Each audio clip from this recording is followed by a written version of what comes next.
Nakakatindig balahibo ang pagkakabitin ng isang cargo truck sa gilid ng naputol na tulay sa China. Kitang-kita ang bangin, pati ang driver na nakadungaw mula sa loob ng truck. Base sa pag-uusap nila ng uploader ng video, mahina ang signal kaya hirap silang tumawag ng saklolo.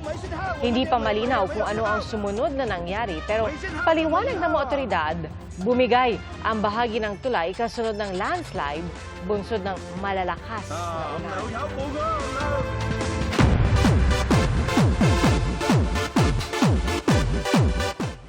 Masaya ang reunion ng island girl ng Cebu na si Shuvi Etrata at ang kanyang pamilya.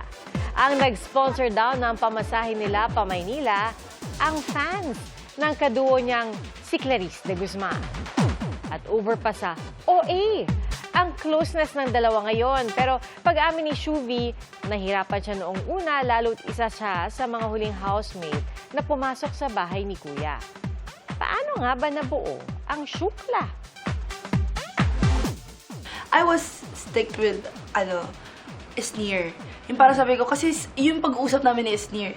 Pero nung nakita ko silang lahat, my heart really told me na it's Mom. Pinaglaban niya po ako sa mga housemates. Parang nakikita ko na medyo somehow na medyo out of place ka, yung malayo ka na hanggang sabi ko, gusto ko siyang nagkwentuhan po kami.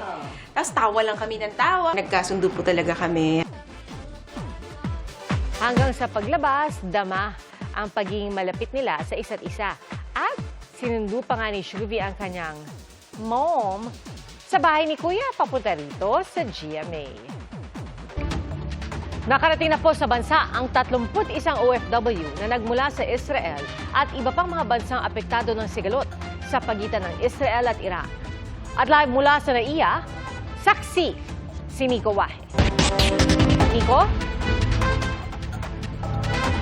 Pia, pasado alas 7:30 ng gabi kanina nang lumapag dito sa NAIA Terminal 3 ang unang batch ng mga OFW na nirepatriate ng Department of Migrant Workers dahil sa kaguluhan sa Middle East. 31 lahat ang OFWs na dumating, 26 ang galing sa Israel, 3 mula sa Jordan, 1 sa Palestine at 1 rin mula sa Qatar. Sa mga nanggaling sa Israel, 11 ang caregiver, habang 7 naman ang mga hotel worker. Sa Doha, Qatar, nagmula ang eroplano ng OFWs na sinundo ni DMW Secretary Hans Kakdak. Lunes pa dapat ng gabi ang flight pabalik ng Manila, pero dahil sa pansamantalang pagsasara ng airspace ng Qatar ay hindi sila kaagad nakalipad. Kanina lang madaling araw sila nakalipad matapos muling buksan ng airspace ng Qatar.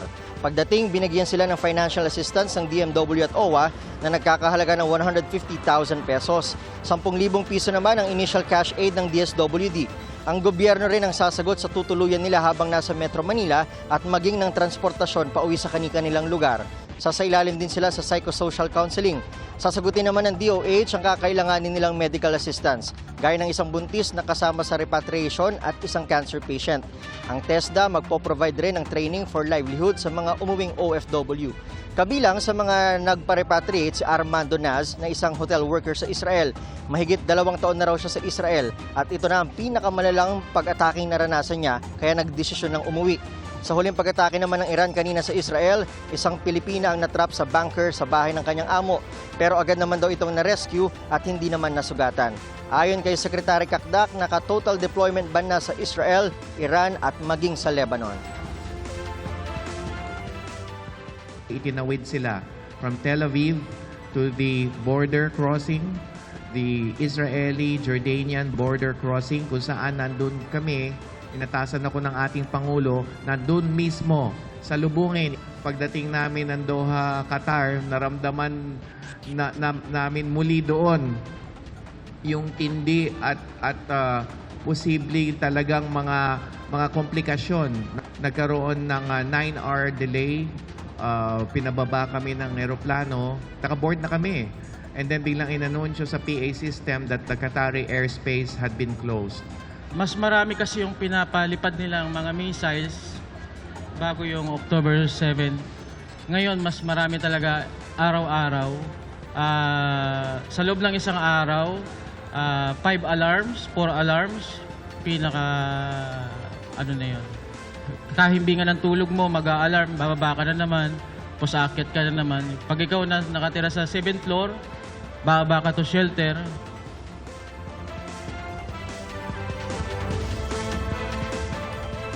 Pia, nasa 300 na raw ng mga OFW ang nag-request ng repatriation sa DMW.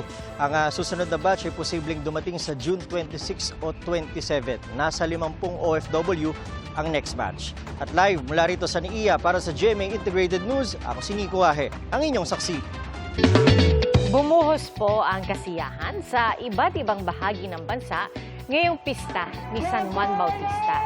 At hindi siyempre nawala ang taunang tradisyon ng basaan. Bukod dyan, pangmalakasan din ang tugtugan sa Samad Bataan na nagpaindak sa mga residente. At idinaan naman sa fluvial procession ang selebrasyon sa Bago City sa Negros Occidental. At ang basaan sa Surala, South Cotabato sa tabing ilog ginanap. Salamat po sa inyong pagsaksi. Ako si Pia Arcangel para sa mas malaki misyon at sa mas malawak na paglilingkod sa bayan. Mula sa GMA Integrated News, ang News Authority ng Filipino. Hanggang bukas, sama-sama po tayong magiging saksi.